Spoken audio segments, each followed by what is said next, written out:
Galimera, Galispera, Galinichta. No matter where in this wild, wacky, and sometimes wonderful world you might be, thank you for making the Highbury Squad part of your day. What a great way to round up a phenomenal week for the Gunners with one of our favourites. Let's rock and roll, squaddies.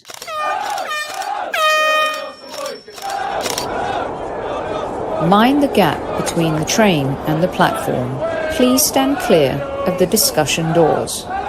The next stop is Highbury Squad.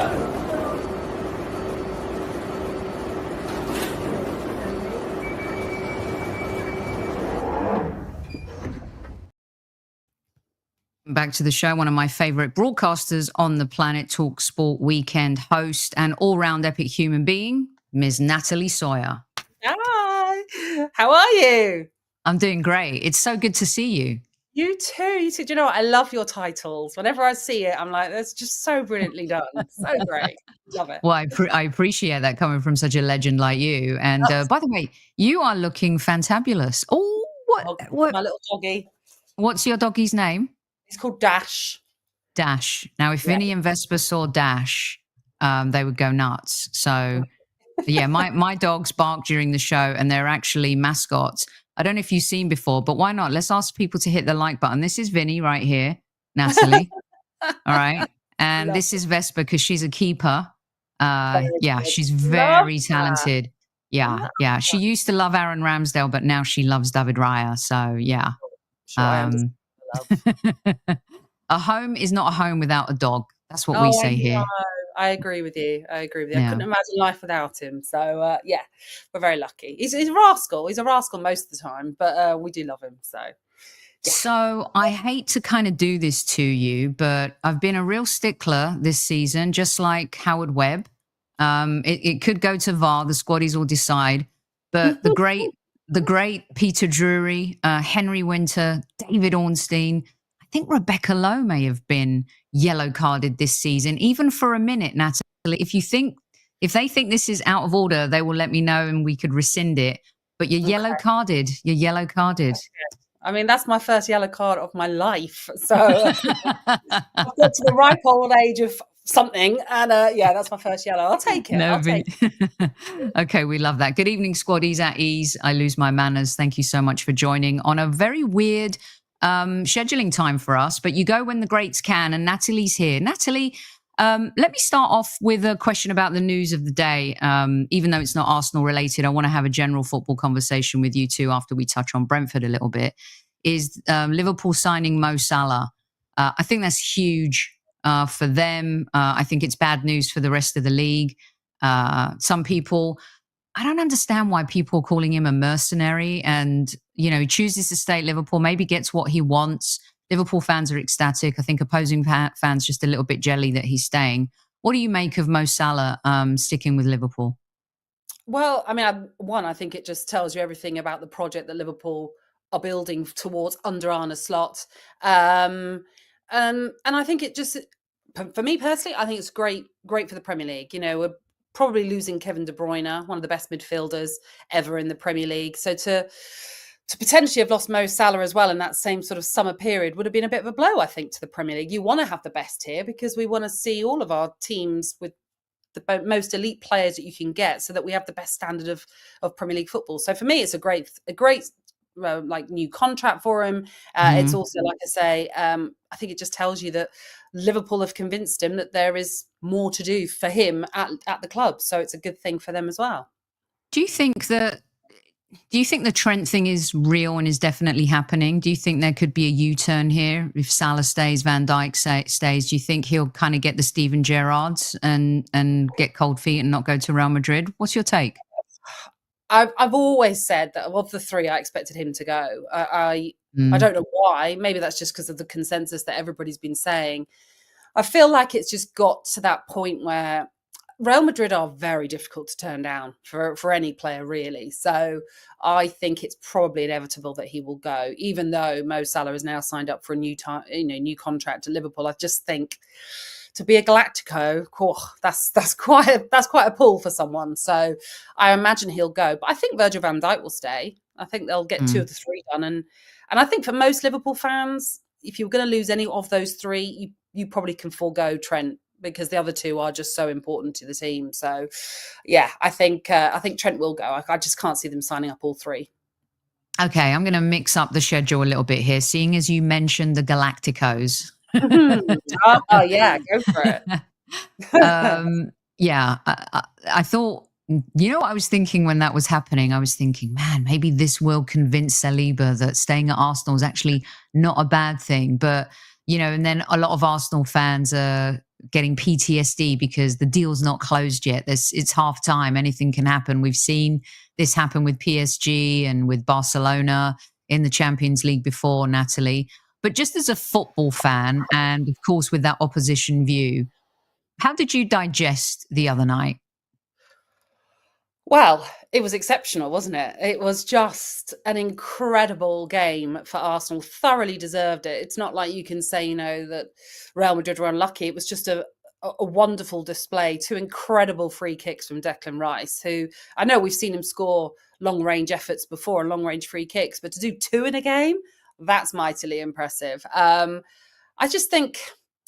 it was just an incredible victory, but you're also right to say it's half time because this is Real Madrid. They are the masters of the comeback.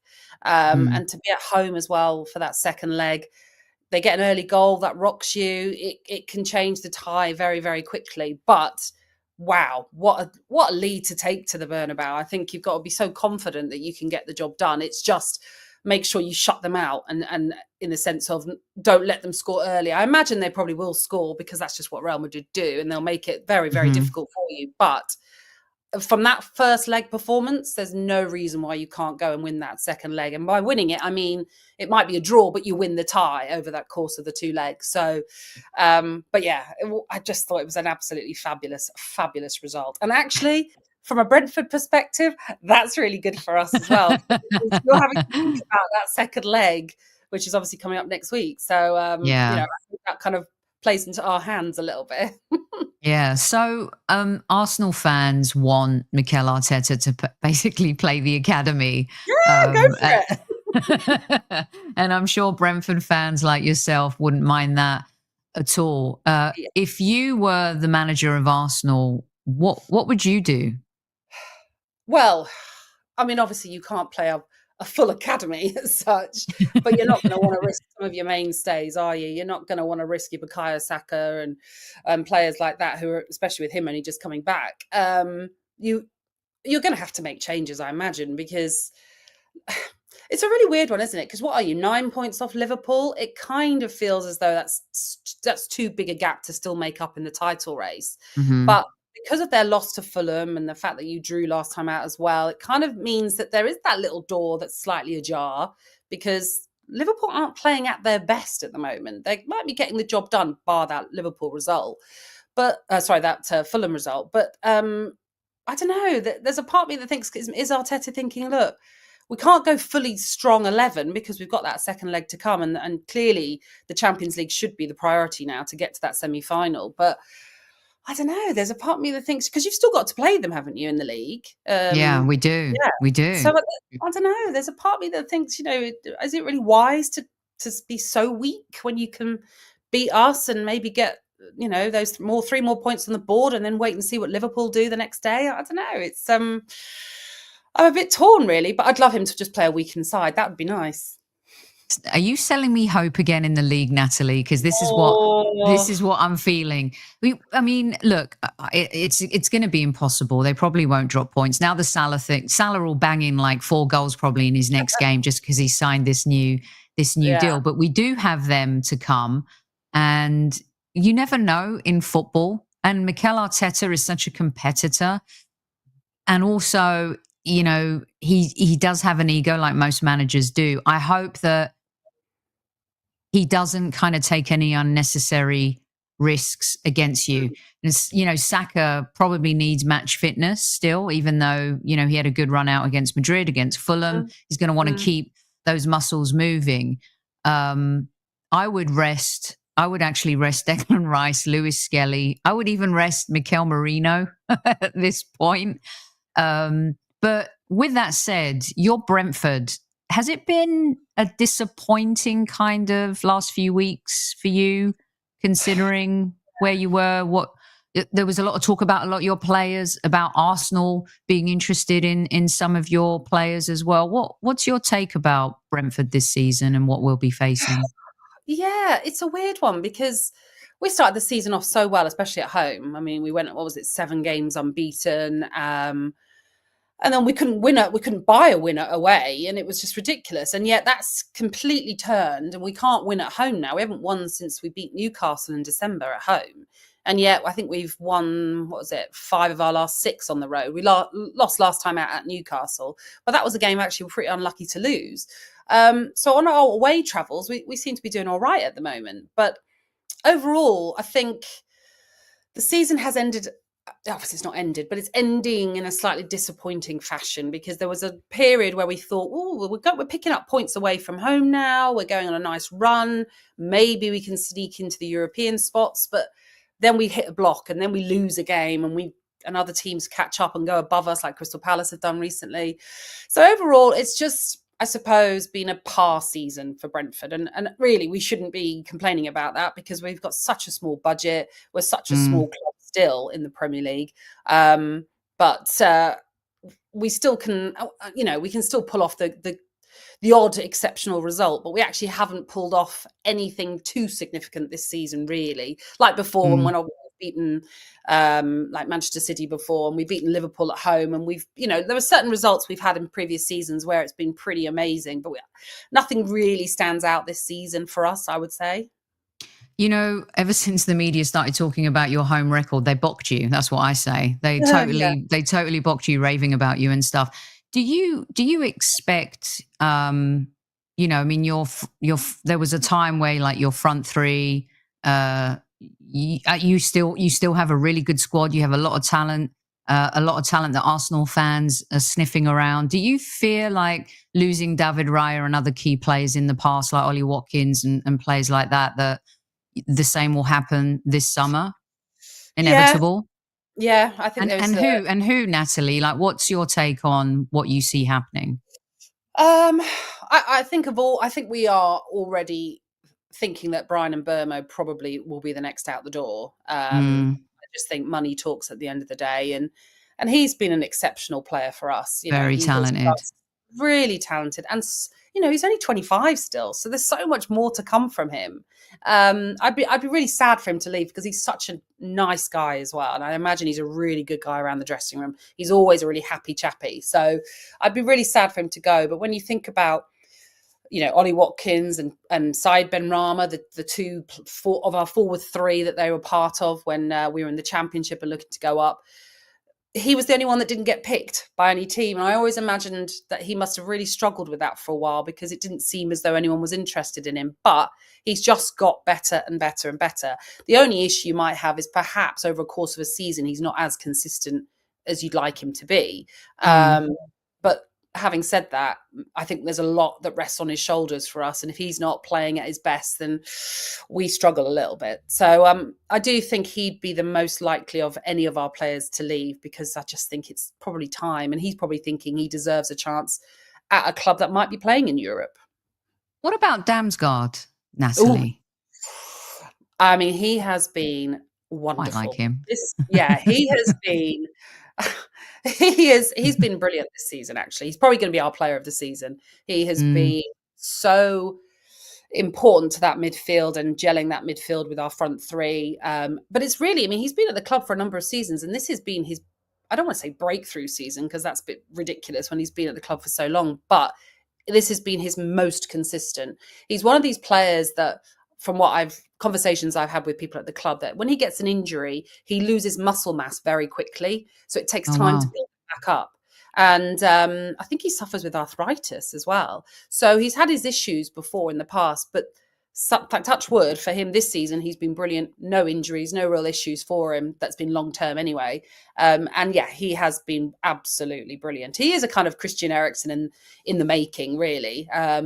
And we're very lucky to have him. But like I say, this has been his most pivotal season for us. And yet he's been with us for, 3 years, something like that. Yeah. So, Brentford are the kind of team that everyone, I think if you're an opposing fan, you like, and you would want them to keep their play. That's how I feel about clubs like Brentford and Bournemouth. I would like for their trajectory to evolve and continue season after season, because in a season, and we'll get to the Premier League season that maybe has been a bit dull. I think, there was a time where Brentford's story was great, Bournemouth's story was great. And for you guys, I think one of the biggest fears, although whenever you've come on the show, you've told me, hands off, leave him alone, he's ours. And Thomas Frank, who I think is one of the most respected managers in the league now, super classy guy. I know that you have high regard for him being connected to the club. There's rumours about, I don't know why you would leave Brentford to go to Tottenham. I'm saying that with my rose-coloured glasses fully on, by the way. But what's your take about Thomas Frank? Because I fear for a club like Brentford, you lose, the players that we talked about, or you lose a Thomas Frank, things could spiral pretty quickly. Oh God, yeah, absolutely. I think it's the biggest fear for every Brentford fan, the day that he leaves. But I do think we're getting ever closer to it.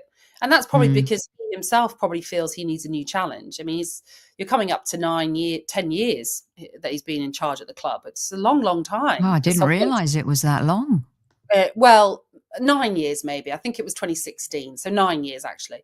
But still, that's still a long time to be a manager. And yet throughout that time, majority of it's been up. It's been always upwards and always on a high. So you can kind of see why he's stuck around for so long, because it's just been fun for him. But equally, like any person, we all have ambitions to work at the very top level and to be the best you can be. And you can't blame him if he decides, do you know what, I need a new challenge, and I need the challenge of a European team. And I know I had a conversation with him a couple of years ago where he did say to me, look, if I left Brentford, one, it would be a very difficult decision to make because I'm so happy here, but it would have to be for a club that is in Europe, because otherwise what's the point?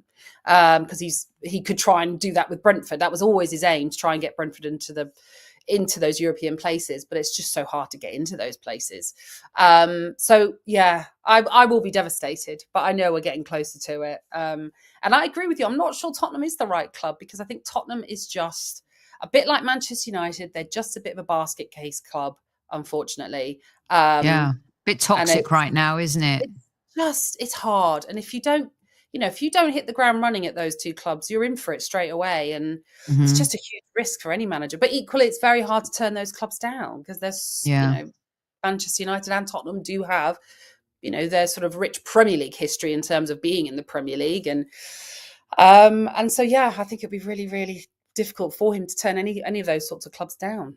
Yeah, I know he'd see it as a challenge. They are a hot mess. He's the type of manager that deserves better. He deserves to go into a situation where the club's healthy, but also he's built bottom up. So he's proven that he can, take a hot mess, say, and make it work.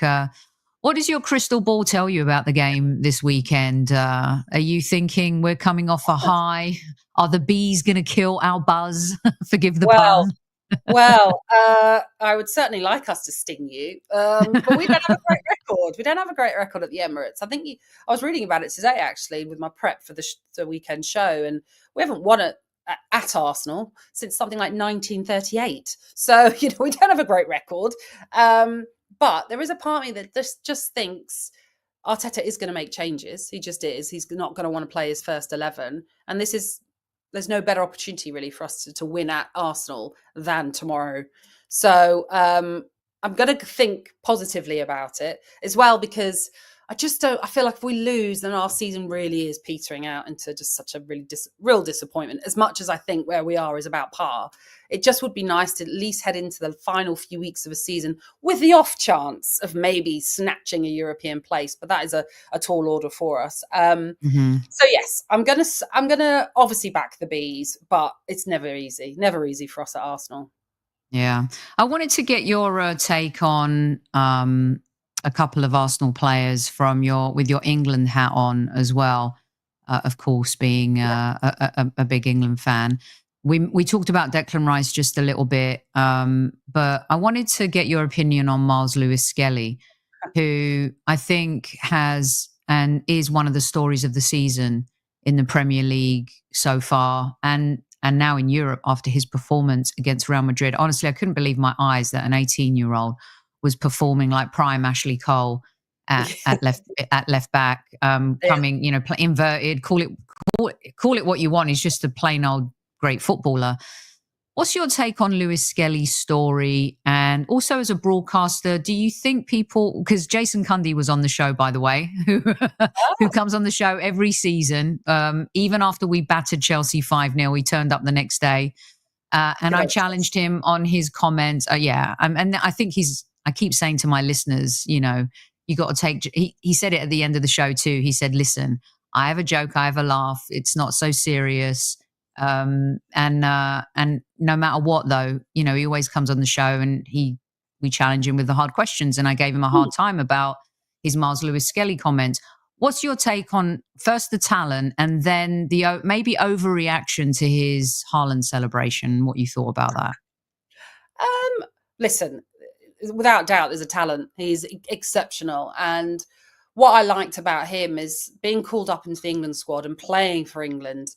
It was like it was no bother at all for him. There's a lot of young players that might get called up onto the international scene and it is rabbit in headlights moments, but that wasn't the case at all for him. He just seems to have been nurtured so perfectly with his family, with the people at Arsenal as well.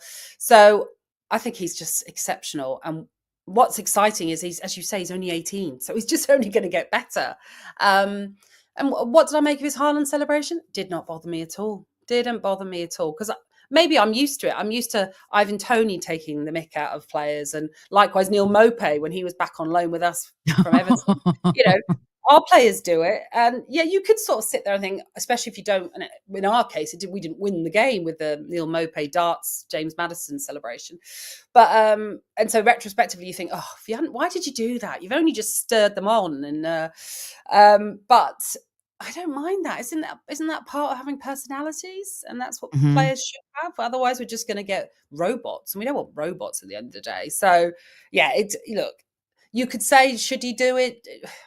You could say, look, why you don't need to bother. Don't fall into that trap of doing it because it's, it could come back to bite you. But equally, really, it doesn't bother me because I just think personality-wise, it's quite exciting, quite funny. Yeah, cool. Very good. Now, a player that a lot of people love, whether you support Arsenal or not, Declan Rice kind of had a seminal moment the other night, just playing a phenomenal game of football. One of those magical nights where you have to pinch yourself as a player and say, did that really happen? I think that he's, risen to this moment. A lot of people poo-pooed the 100 million that we paid for him. Some people just say they can't see it. And again, as an opposing fan, but as an England fan as well, I think he should be captain of England once Harry Kane kind of starts sitting on the bench a little bit. What's your take on Declan Rice? Is he not the type of player every fan wants in their team? Well, yeah, of course. I think Declan Rice is a natural born leader. I think you're absolutely right to call him out as a potential England captain. There's something so enthusiastic about Declan Rice. You see what he's like off the pitch. He just looks like such a great lad who probably brings so much fun to that dressing room, which I think is so important in any dressing room. You have to have those personalities that just make sure that even when you're going through the bad times, you've got someone there that will G you up. And I imagine Declan Rice is like that.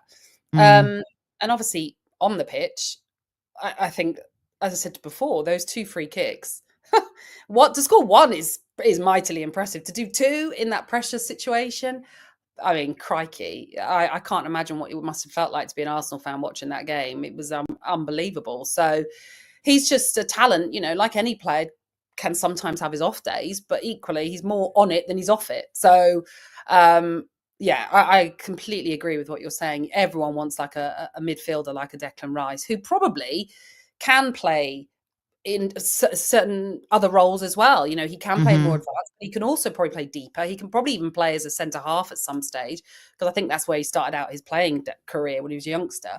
So you've got a player there that can be so versatile if needed. And I'm not saying you want to put him in defence, because obviously, he's so important further up the pitch, but equally, you have a talent there that can do so much across the pitch that, crikey, who doesn't want a versatile player like that? Yeah.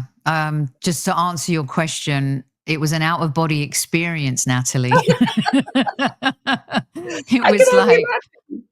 I just, yeah, it was really was. It was just one of those magical moments. And part of me has not been thinking about the second leg yet, even though I'm going to ask you about it. Um, because I just want to savor this moment, but I know there's something yet to come and you just want to finish and close the deal. So I was going to ask you about Mikel Arteta because not only for Declan Rice, but I felt like it was a seminal moment for him. He's been questioned a lot. Of course, we haven't really been able to be competitive in the Premier League. I would argue that our injuries have really hurt us this season, just like they've hurt a lot of teams, including like City and Mhm. Newcastle last season. You see every season, we were lucky last season with injuries, but yet we still didn't close the deal. So to say that we would have won it if everyone was fit, that's a Nostradamus type prediction. But Mhm. what do you think about that moment for Mikel? And does it change his legacy, or do you think he has to get through the second leg, get to the semi-final or the final to kind of really change the narrative? Do you know what? Probably he does. He has to get past Real Madrid. It's all very well winning that first leg and winning it so comfortably and so convincingly. But if you go and lose that second leg, well, it means nothing really in the big shape, the big scheme of things. It won't really mean too much. You can't take that night away from Arsenal fans because it's incredible. But if you're 3-0 up, you kind of want to make sure you seal the deal in the second leg. And even though I truly believe Real Madrid will be a tougher opposition in that second leg, I don't know. I think you've got to get past them. You've got to get past them for him to have some note of this Mm, is an exceptional manager, really. Because unfortunately, the Premier League seasons have always flattered well, they've always faltered, I should say, not flattered. They've always faltered at the wrong time, and it's just so disappointing for Arsenal fans in that respect because we always go into a new season thinking, well, this might be the year that Arsenal get it done, and it just doesn't work. But equally, listen, if you go on and win the Champions League, this is going to be an incredible season. So, but I do think you've got to get past Real Madrid in the second leg. You can't just rest on that one result to say that he's a brilliant manager. I just think get past them at the Bernabeu. Wow, then mm. we can really talk about where Arteta sort of ranks. I like to play the what if game, especially with folks who don't support Arsenal. It's something that we've all been talking about and thinking about. If he wins the Champions League, he would have done something no Arsenal manager has done. But Wenger also did something that no manager has ever done. And George Graham did something insane, in 1989, the month of May against Liverpool. Mm. If Mikel wins the Champions League, does it supersede going invincible, Natalie? If it was your club, or even if as an opposing fan, do you think bringing, because every Man United fan, Liverpool fan, Chelsea fan, it's the dartboard, it's the dart they throw at us and the dartboard. Your pedigree in Europe sucks. You're a poor European team. If he delivers the Champions League, Mm. does it equal the Invincibles? Can you say that? Um, well, yeah, I mean, I think you can. Because don't get me wrong, to go a whole season unbeaten is phenomenal, as we all know, because it's so hard to do. But to win something you've never won before, that's right up there, you know. I would have to say it probably does surpass it because no other manager's done it. Yes, you've got to a final before, but that unfortunately didn't end up going the way of Arsenal. But to get to a final and then win it, it's such a hard competition to win. We know that. So I would personally say yes, it would better the Invincible season. Not to take anything away from that because that is incredible, but I just feel like I don't think many people would have predicted Arsenal would win the Champions League. They would have thought you'd get out the first phase and maybe, go further, maybe get to the quarterfinals like you're at, but probably not much Mhm. further than that. And so I think if you can win that Champions League this season, it will be simply incredible because I just don't think many people would have backed you to do that. Yeah, and beating Real Madrid along the way. I would build a statue for Mikel Arteta outside the Emirates. I think there will be a lot of Arsenal fans eating crow. I've become, supportive of Arteta, but I would be eating crow based on my first 18 months of assessing Mikel Arteta. And when you look at the injuries. Okay, Saka's back now, but kind of going through the tournament and the different stages and the adaptability and not having a striker and all of these kind of challenges that have been thrown his way, I think it would be the single greatest achievement of any Arsenal manager, above and beyond the Invincibles. Yeah, and I think you also have to think what comes of winning the Champions League, apart from the financial riches. But it's the bigger the pull for other players. It's the want to then kick on. Right, we've won something that we've never won before. Now we need to go on and win that Premier League because we've not won it for so long. Because once you taste success, you just want more and more of it. So I think, in my eyes, that's why I sort of think I don't think he'll fully play a weekend 11 against Brentford, but I do think he has to think about that second leg because you're so close to creating history. And that's what it comes down to. I know the Invincible season was history, but this is an exceptional historical moment if you win the Champions League, because you've won Premier League titles before. It's been a while, but you've won them. You've never done this in Europe. So, my hairs have gone up, Natalie. My hairs have gone up. I'm getting chills. I get it. I just feel as though you have to put all your eggs in that basket because it's it's within touching distance. It feels, So, yeah, totally. Yeah, and you can't risk anything this weekend against Brentford. And if it was Tottenham, maybe it would be a little bit different. But actually, even more protections because they'll probably want to break our legs so we don't win the Champions League. But I was saying when Jason was on, we were talking about the year Chelsea won it, and he said we weren't that great. They had some injuries. Of course, I think they had, 2 or 3 world-class players, but no one thought that Chelsea would get past Barcelona in the height of, the Messi era and stuff. So, yeah, interestingly then, let's get stuck into, I want to get, before you go, some kind of season review stuff with you. It's getting to that phase. Firstly, I don't think Liverpool have been just lucky. I really don't like this narrative. The table doesn't lie. They've still had to win games. Sure, have they had some decisions go their way? Yes. We've had some go against us. Many teams have as well. They've had some go against them. I just don't want to be that kind of petty fan that just says they're winning the league because they're lucky. Now, if they crumble, it would be the biggest choke in the history of the planet should they not win the league. But do you think they've just been lucky, Natalie? No, not at all.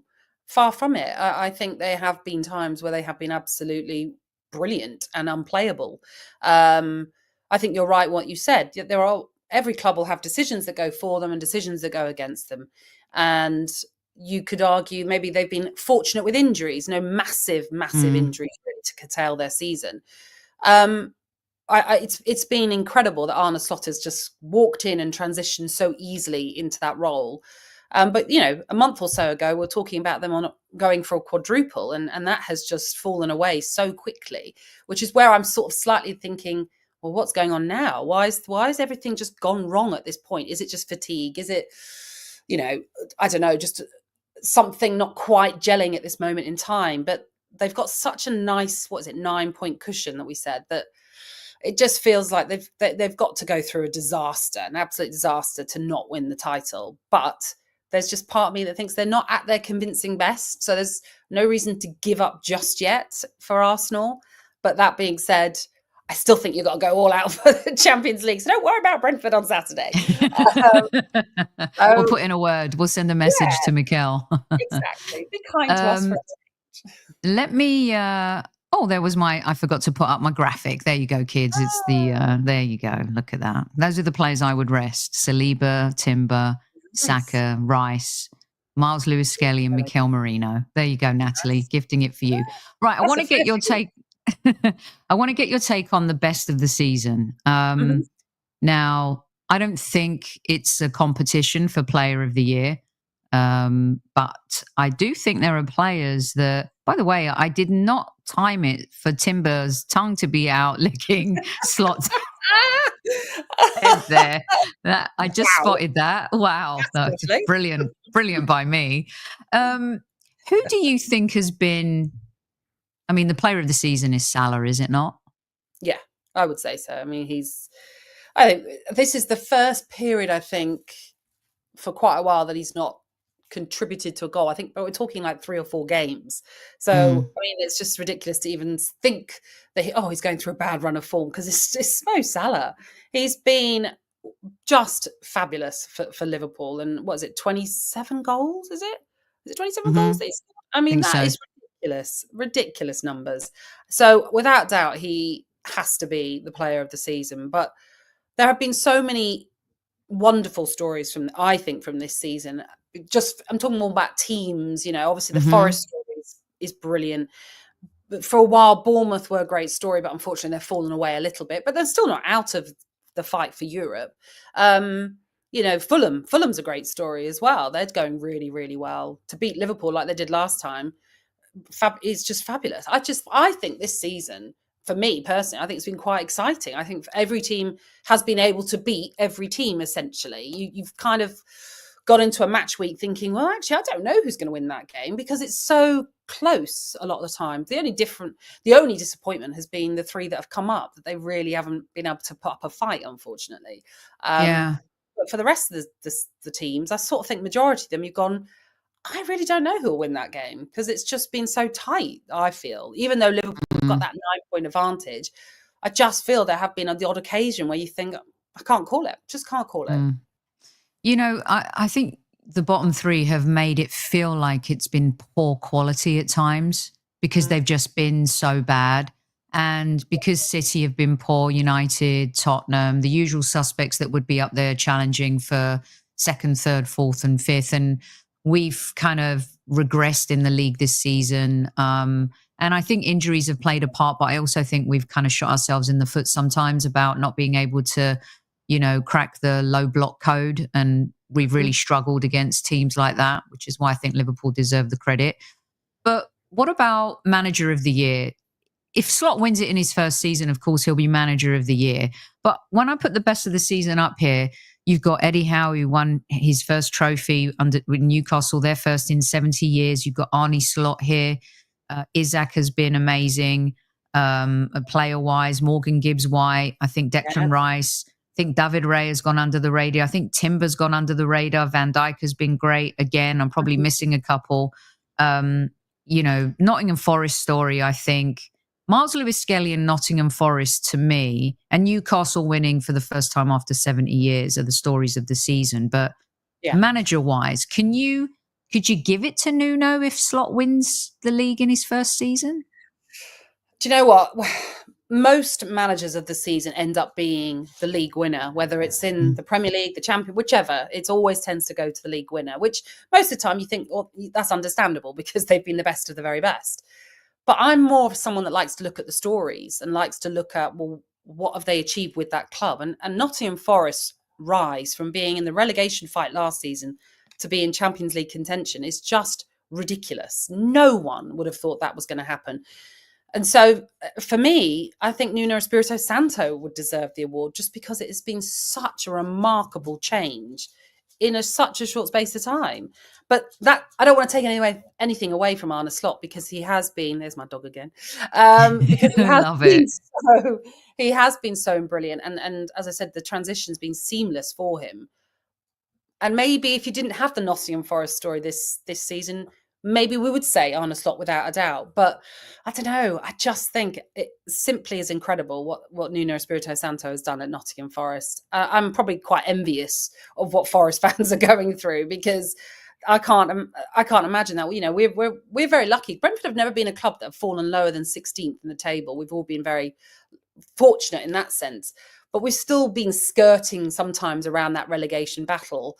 And so to be in a team that at one stage people are thinking are going to go down, now you're fighting for Europe in less than a year. I just don't get it. I don't get how you've done that. That's just phenomenal, really. It's the same like with Villa and the trajectory after Gerrard left with Emery, And with Nuno, though, he had to go to Saudi Arabia. It's almost like he had to go pay dues, fail, come back and be given a second chance. The Tottenham thing just didn't work out, left it with, just a bad taste overall. It really is incredible what he's done. And I think there are I think the players in that team, Natalie, very, very underrated. Of course, we're hearing about Man City going after Morgan Gibbs-White. This is the part where I wish man, if they could keep that team together and build on it, and you would think with Marinakis, the Greek guy who's very ambitious and Edu kind of Yeah, coming, yeah. but also if City are offering like 80 million for Morgan Gibbs-White, it's hard to turn that down too, isn't it? Yeah. Oh, absolutely. But of course, like you say, if they get into Europe, you kind of want them to keep that core group that got them into those Hmm. European places just to see what they can achieve. But you're right, there are so many of those players. I mean, how Morgan Gibbs-White didn't get called up in Tuchel's first squad, I don't even know, because he's been so brilliant for Hmm. Nottingham Forest. And you can likewise bring up. I think Callum Hudson-Odoi has been fantastic for them. Yeah. I'm just thinking of Chris England. Wood's been great. Yeah, Elanga's been great. They've got a yeah, lot of good players. Anderson. So some of them are not like fashionable players, really, when you Hmm. think about them, but they have just worked out so well as a team. And that obviously comes down to the manager who had such a bad spell, as you mentioned, at Tottenham. But you sort of think, what if they'd stuck with him? I know you can't predict what would have happened, but he had such a rough ride at Tottenham. And probably that was because Yeah. he wasn't their first choice anyway, that he ended up probably being their fifth choice or whatever it was, that he was never wanted. But equally, you just sort of think, because I remember when Forrest, appointed him, and you're thinking, well, why? Why? What's he done to make you think Yeah. he's the right manager? And my God, we're all having to eat Eat humble pie crow. as well. Yeah. Yeah, A few yeah, slices. For absolutely. sure. For And sure. he seems very likable as well. Yeah, I'm really happy for Forest. One of the teams Super Kev played for as well. So we have a soft spot for Everton and Forest here. And not so Yeah, much West Brom, but we definitely have a soft spot for Everton and nice. Forest. All right, we'll get you out on a fun one. Now, Gosh. is it uncouth? Is that the word to put Ange and I'm saying this is more Premier League, right, than Europe, Mhm. because they are both still in Europe. Okay. Um, but we've seen some good, bad, and ugly this season, and I don't know if I sit in the camp or if it's wrong to say fair or foul that Amorim hasn't improved Manchester United in the Premier League. I thought Ten Hag actually won games that he could have won. Mhm. Ange has been an unmitigated disaster this season, but to be fair, they've had some horrific injuries as well. Deitch, Yeah. I think, looks like more of a disaster now, Natalie, after David Moyes took over. And Pep Guardiola, when I don't know what to make of him this season in rallying the troops. And yes, Rodri was injured, but it felt a little bit like that Bayern Munich season where he struggled a little bit. There's been one season in his career where he's not won a trophy. That this season has not been fruitful. What's Yeah. your take on the worst of the season? Um, I would. Do you know what? There's a couple really. I think Sean Dyche actually would be up there because, like you say, look what David Moyes has done. Um, Exceptional work that he has done, and really, what's great about Moyes is he's used players like Jake O'Brien that Dyche never even considered, and yet Jake O'Brien is a monster of a fullback who pops up and scores goals as well. I'm surprised he never got a look in really under Sean Dyche, considering Sean Dyche has always been known to be more defensive than anything else. They couldn't score goals at all under Sean Dyche. And I talked about it on Talksport before. I was saying that was my biggest concern, that Everton were Mm, plummeting and they can't score goals. And they need to quickly fix that because Dominic Calvert-Lewin was not getting the goals. Beto likewise. Yeah, they're going through a bad patch of form right now. I think it was no win in 6 or something like that for Everton. But clearly it shows that they just needed a new voice in the dressing room. It wasn't working with Sean Dyche anymore. And David Moyes came in and gave them the lift that they needed. But really, for me, if I'm going to pick the worst, and I feel bad to say it, but for me, it's Russell Martin. I don't know what he was doing at Southampton. I don't know why he was mm, persisting with a style of play that was just killing them every game. And the fact that he kept saying, this is how we're going to play. And you just thought, but that's ridiculous. It's not working. I mean, I remember when we won at home against them. I think we won 3-1 or something like that. And all 3 of our goals came from us pressing their defence and coming from errors because they just couldn't handle the press. And it was mhm, like, why are you not learning? You can't, that football may have got you up, but it's not going to keep you up. So you've got to change it. When we came up from the Championship, we were a team that loved to play out and were exciting. And yet we came into the Premier League and started playing a bit more bland football, really. It was a bit but that was because we had to sustain ourselves. It's the only way we could keep ourselves in the league. And I think, personally, I think Russell Martin was just foolish, you know. And obviously the Ivan Juric appointment didn't work either because they're now relegated. He's left. But I just feel as though if Russell Martin hadn't been so strong-willed, and maybe he was thinking, well, Vincent Kompany did it with Burnley and he ended up getting the Bayern Munich job, so all is good and I can get a big job out. But I don't know. I just think it was foolish from him and he should have tried to change it. And you got to feel sorry for someone like Aaron Ramsdale, who's now relegated for a third time. So, yeah. My worst, really, unfortunately. I think that's fair. I think they were set up to fail by the manager from the get-go. And, you know, at the time, a lot of Arsenal fans wish that Aaron would have stayed as the number 2. Like when you look at how quickly the season's gone by, and, you know, yes, he's been picked for England sometimes. No, he hasn't other times. Was it more beneficial to go and start for a team that's going to get relegated, or has been hindsight 2020 is everything, isn't it? Really, you're really smart when you do that. But was he better off like staying? Because really outnumbered. If something happened to David Raya, God forbid, we'd be up shit creek without a paddle. It would be a catastrophe. Yeah. And I think we've realised the quality of Raya and that Ramsdale still has some ramping up to do.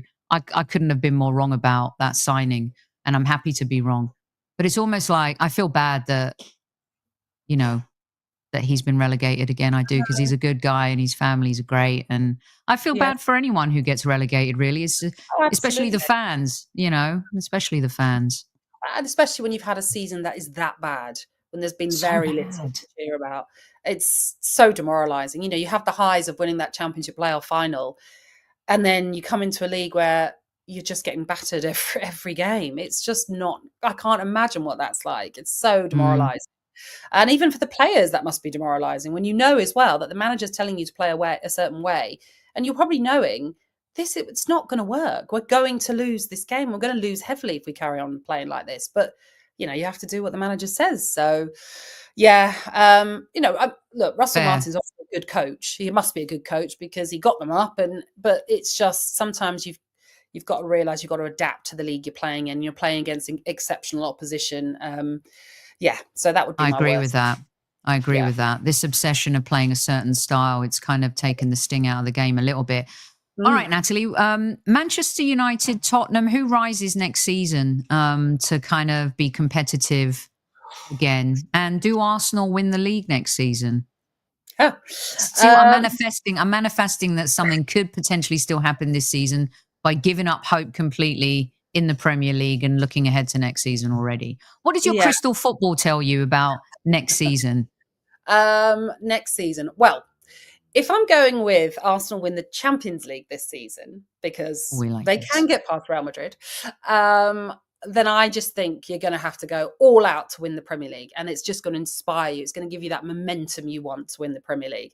So I think this season, like you've said, it hasn't been as competitive for you with Liverpool, with any team really. I mean, Liverpool are going to stride to that Premier League title, aren't they? Really, but still, I would like to think you will put up more of a fight, and I would like to think that you will maybe get the job done. But I do think it hinges on how this season ends. So if it ends on a high, I think that's something you can carry on through to the next season. And like I say, that brings you financial rewards as well. Plus, probably means you'll go out and buy a striker finally. And that might be the cog. That might be the missing piece that you finally get. I love it. And as for Manchester United and Tottenham, that is an interesting one. I don't think Ange Postecoglou will be there next season. I really don't. And even if he wins the Europa League? Yeah, I think there's a lot going on behind the scenes there that's just toxic. I just don't, you know, he doesn't come across like the old "g'day, mate" like he used to. He's very touchy about everything. You know, he's very touchy about every question. I don't think he's particularly happy there. And I wouldn't be surprised if they've come to an agreement that it comes to an end. I could be completely wrong, of course, but so it'd be interesting to see who they get in. And they just hired Arsenal's ex-MD, Vinay. I saw that. Yeah. And sell the trade secrets. Well, this is true. So it'll be interesting to see. I think Ruben Amorim just needs that summer to work with those players whoever else he decides to bring in, whoever else they ship out. And I wouldn't be surprised if they have a better season. I'm not saying that they're going to be top 4 challengers. I still think there's a lot of work for them to do, but I think they'll have a better season. Manchester United. Fair enough. And Asfar, our listener, sent me a message and said, please, please, please ask Natalie, what's it like working with all those legends over at Talksport? Are they nice? They are. Every single one of them. Every single one are nice. I mean, you said it with Jason Cundy. You know, Jason is fabulous. He's such a good guy. Lovely, lovely man. And he's just one of a number of ex-pros that are just enjoying life, talking about the game that they used to play about. And they were all lovely. They really are. There isn't one person I could say, oh, I'd hate to work with them, because they're all lovely. And we're getting new people in, like Troy Deeney. Troy's wonderful as well. He's a really nice guy.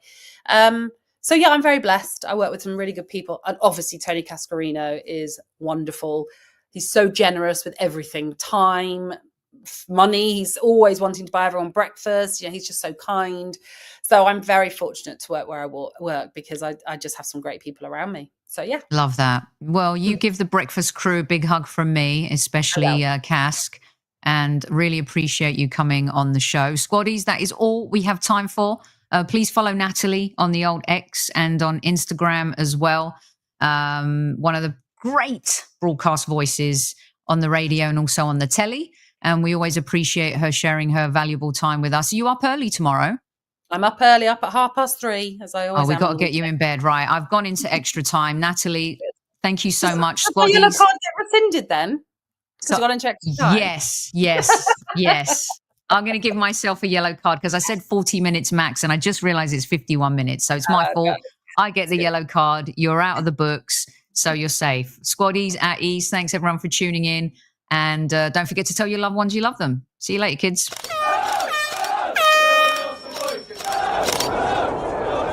Mind the gap between the train and the platform. Please stand clear of the discussion doors. The next stop is Highbury Squad.